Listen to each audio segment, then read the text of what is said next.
Olá, boa noite. Boa noite.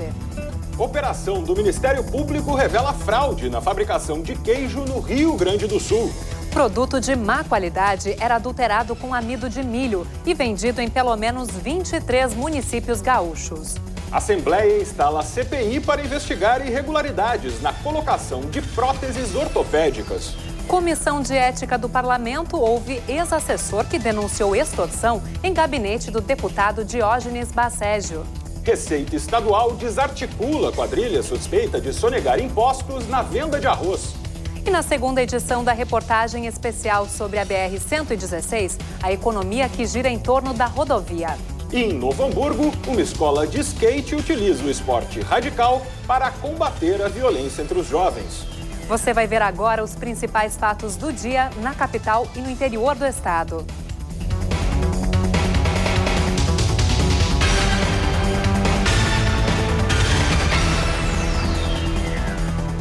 Comissão Parlamentar de Inquérito aqui no estado vai investigar irregularidades na colocação de próteses nas redes de saúde pública e privada. A CPI foi instalada nesta tarde. Uma CPI no Senado já investiga a fraude desde maio.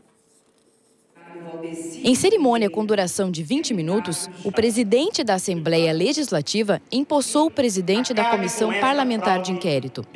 De acordo com Edson Brum, a razão da CPI é o aumento no número de denúncias. Deve ser este um dos motivos pelo qual o deputado Volney propôs a questão de 30 dias e agora está sendo instalada a CPI. Agora toda ela vem para ajudar, colaborar, buscar esclarecer. O caso das próteses foi divulgado pela imprensa em janeiro deste ano. Médicos, empresas de material cirúrgico e advogados são suspeitos de fraudar documentos para obter na Justiça autorização para a colocação de próteses superfaturadas. No Rio Grande do Sul, mais de 70 casos são investigados. E está aumentando dia após dia. Já está chegando mais de 80 e chegou agora, meu conhecimento, mais de 100. E vai triplicar cada vez mais. E agora, quando as investigações ir profundamente, porque aqui foi a ponta do iceberg, agora nós vamos aprofundar cada vez mais. A CPI começa os trabalhos na próxima segunda-feira, com a nomeação do vice-presidente e do relator. E o ex-assessor parlamentar Neuromar Gatto reafirmou hoje as acusações de extorsão contra o deputado Diógenes Basségio. Gatto prestou depoimento a portas fechadas na Comissão de Ética da Assembleia. Também foi ouvido o dono de uma oficina suspeita de adulterar a quilometragem de veículos utilizados a serviço do Legislativo. A comissão investiga Basségio por quebra de decoro parlamentar. O deputado é suspeito de empregar funcionários fantasma e exigir a devolução de parte dos salários pagos a servidores em cargos de confiança. O gabinete de Basségio também teria adulterado a quilometragem percorrida por carros a serviço do Legislativo. A adulteração seria feita nesta oficina que a Comissão de Ética visitou na tarde desta terça-feira. Vilmar Pereira Chaves, dono do estabelecimento, não quis falar, mas mostrou ao corregedor da Assembleia como era feita a adulteração. A alteração de odômetro, como ele disse, pode se dar por várias razões. Para fazer o encontro do odômetro se o painel ficou desligado por algum tempo, num pós-batida, num acidente em que o contagiro ficou avariado, enfim, é um software de trabalho. Isso pode ser usado para bem ou para mal, depende da intenção daquele que vier fazer. Basségio tem depoimento marcado para segunda-feira. O relatório do processo que investiga o deputado por quebra de decoro parlamentar deve ser entregue na próxima quarta. A Comissão de Ética pode pedir a cassação do mandato do parlamentar caso ele seja considerado culpado. Mas, para valer, a medida também precisa ser aprovada em plenário. 3 pessoas foram presas nos municípios de Ivoti e 3 de Maio por adulteração na fabricação de queijo. Uma investigação do Ministério Público revelou que a indústria de laticínios Progresso adicionava ao produto farinha e leite impróprio para consumo. Segundo a Receita Estadual, a empresa vendia o queijo de má qualidade para 72 estabelecimentos de 23 cidades gaúchas. A investigação do Ministério Público apontou que eram acrescentados apenas 5 litros de leite na fabricação do queijo, quando recomendados seriam 10. A mistura era completada com farinha, o que deixava o produto esfarelado. Além disso, era utilizado leite rejeitado pela indústria por conter adulterações. E aproveitava esse leite na fabricação dos seus produtos, queijo ricota, queijo mussarela e queijo lanche. E além do que, utilizava uma quantidade menor de litros de leite para cada quilo de queijo e adicionava amido de milho para dar corpo, para dar volume a essas formas de queijo. As gravações feitas pelo Ministério Público mostram que até os fraudadores achavam a mistura abusiva. Oi, Volney. Fala, Deus, tudo bem? Tudo. Volney, quando é que vocês vão começar a fazer queijo, Volney? Não tá bom o queijo? Tu já cheirou esse queijo? Não. Não, tá horrível o queijo, todo quebrado por dentro, fedendo, olha, tá difícil, cara. Alô, homem, é o Ed? Vem cá. Olha só, tem que trazer um queijo para trocar esse queijo inteiro. Esse queijo não tem, já tá umas 2 semanas que eu tô falando, o alemão lá que o queijo, o pessoal tá reclamando que tem um cheiro de mofo. Ele tá mofo e um cheiro de azedo, esse queijo que tá todo azedo. Não tem como nós vender esse queijo aqui pros clientes. Aí tem um monte de cliente já que tá reclamando que o queijo tá com cheiro, com gosto ruim. Eu tô falando, não adianta nada, então vamos trocar essa caixa. Foram presos o proprietário da fábrica, o filho dele e um contador da empresa. O secretário de Agricultura e Meio Ambiente do município de 3 de Maio, Valdir Ortiz, e o fiscal do Serviço de Inspeção Municipal de Estância Velha, Roberto Nardi, foram afastados por suspeita de receberem propina. Apesar de só poder ser vendido na cidade de 3 de Maio, porque só passava pela fiscalização municipal, o queijo adulterado era revendido em cidades da região metropolitana e do Vale dos Sinos. O PROCON estadual vai pedir a ajuda dos PROCONs municipais para retirar o produto de circulação. Consumidores que se sentirem lesados podem pedir o ressarcimento. A nota fiscal, para comprovar que foi comprado naquele estabelecimento, recebe o valor de volta, né? E não impede também do consumidor que se teve algum problema de saúde, procurar um médico e também um processo judicial para algum tipo de dano moral, alguma coisa assim, né? Postular algum direito nesse sentido. E a Agência Nacional de Energia Elétrica autorizou a redução de 3,7% nas contas de luz da RGE. Com a decisão, consumidores de 264 municípios gaúchos vão pagar menos pela energia. Nas residências e no comércio, a queda chegará a 4,2% e na indústria a 3,1%. Segundo a ANEEL, o valor de compra da energia motivou a redução. Os novos preços passam a valer já nesta sexta-feira, dia 19. A RGE atende a pouco mais da metade dos municípios do Rio Grande do Sul, nas regiões norte e nordeste do estado. Operação conjunta do Ministério Público e da Receita do Estado desarticulou uma quadrilha suspeita de sonegar impostos na venda de aproximadamente 4 milhões de toneladas de arroz nos últimos 5 anos. O prejuízo aos cofres do estado passaria de 125 milhões de reais. Os 8 mandados de busca e apreensão foram cumpridos em Porto Alegre, Camaquã, Viamão e Arroio dos Ratos nesta manhã. A quadrilha era comandada por 2 empresários, pai e filho, que criaram pelo menos 40 empresas de fachada para se beneficiarem do Simples Nacional e não pagar impostos. Eles compravam o arroz do produtor, industrializavam e vendiam para fora do estado, ou vendiam o arroz em casca diretamente para fora do estado.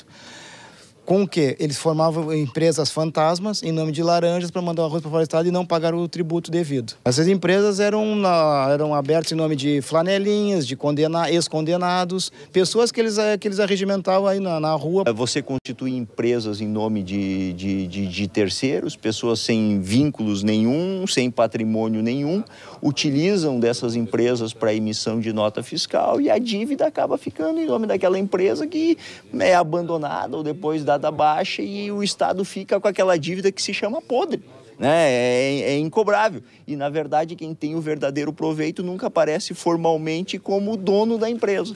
Pai e filho já tinham sido condenados por uma dívida consolidada com o Estado de 85 milhões de reais, mas continuavam com o esquema. A operação de hoje quer reunir provas para aliar à sonegação fiscal também os crimes de lavagem de dinheiro e formação de quadrilha. A investigação indica que mais 40 milhões de reais deixaram de ser pagos em ICMS. É um valor muito alto, dificilmente vai se conseguir. Né? Então, num primeiro momento é parar com a sangria e no segundo momento tentar recuperar aquilo que for possível recuperar. Muitas vezes, a conduta de alguns profissionais coloca em xeque a credibilidade de toda uma categoria.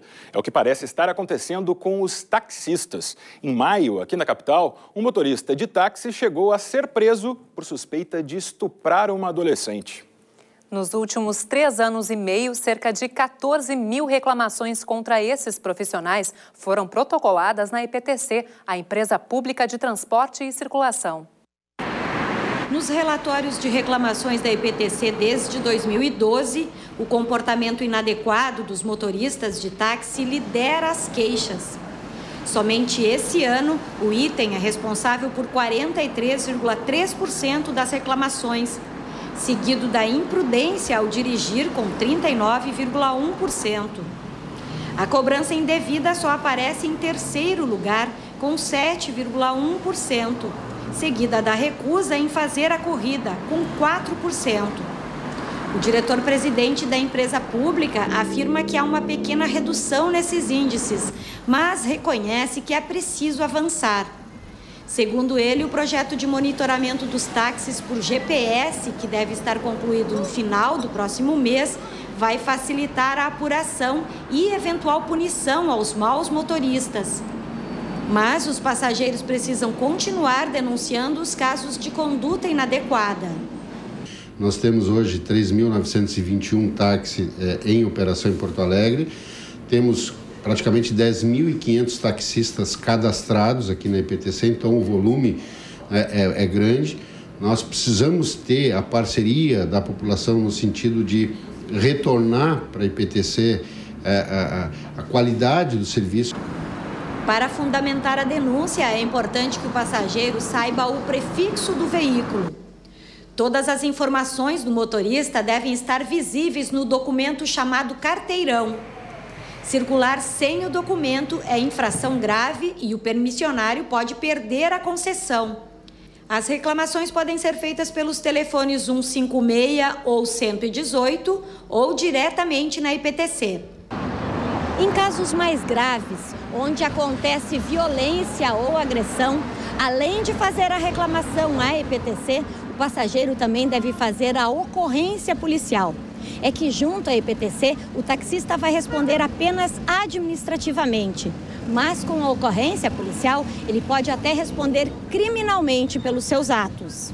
O presidente do Sinditaxi reforça a necessidade dos passageiros registrar a denúncia.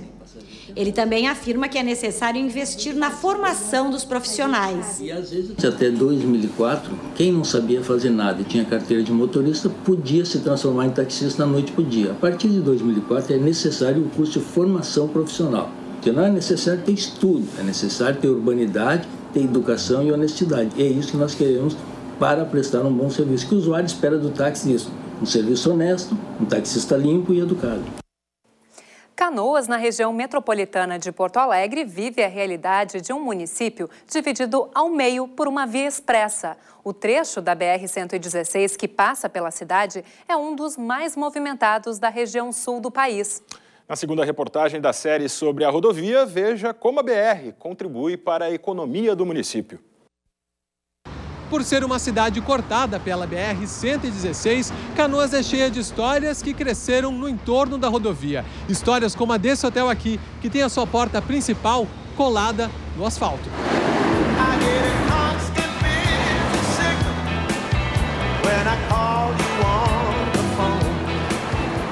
Cássio é gerente do hotel desde a inauguração há 6 anos. O estabelecimento é o mais recente de uma rede de 14 hotéis. Cássio, quem são os hóspedes que vocês recebem aqui no hotel? São executivos, né, e pessoal que presta serviço para empresas grandes aqui de Canoas. Mas eu imagino que pelo hotel estar bem pertinho da rodovia, né, quase colado aqui no asfalto, vocês recebam pessoas que vêm eventualmente para Canoas e pessoas que passam por aqui, né? Pessoas que estão passando para ir visitar a serra, indo para Lajeado, pegando a 386, essas são as pessoas que passam. E como funciona a ocupação do hotel, por exemplo? Vocês qual a taxa de ocupação aqui por mês? 60%. E quantos quartos vocês têm disponíveis? São 70 apartamentos disponíveis. E qual o tempo de permanência das pessoas aqui no hotel?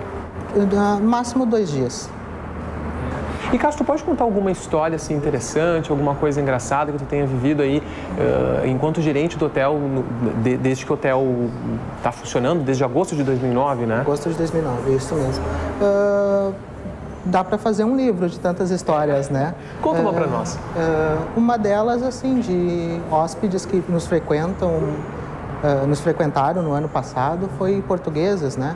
É um pessoal bastante divertido e que sempre tinha que ter ovo no café da manhã, sempre queriam descer, sempre o café encerrava às 10 da manhã, eles desciam 10h01, né? E queriam que tivesse tudo ali, né? É um pessoal bastante inusitado mesmo. Vistas de cima, pelas janelas do hotel, rodovia e cidade são irmãs que se encontram. A união entre as duas parece uma simbiose necessária. E é só prestar atenção para ver que é justamente isso que torna o ponto peculiar. Fábio, tu já tem uma certa tradição nesse hotel, né? Como tu conheceu o lugar?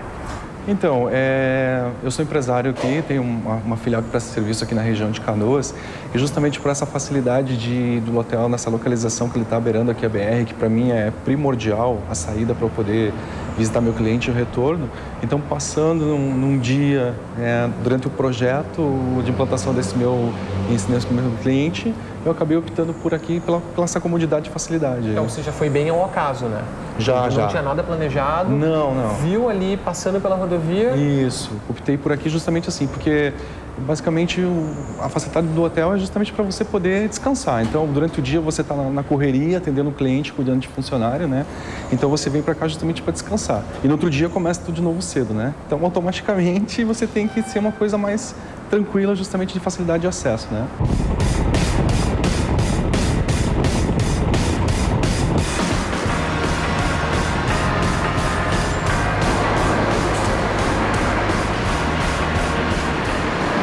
Alguns quilômetros adiante, nossa rota ganha novas cores.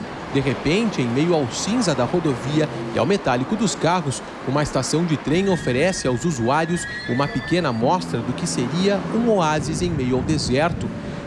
E amanhã, cores em meio ao cinza do asfalto.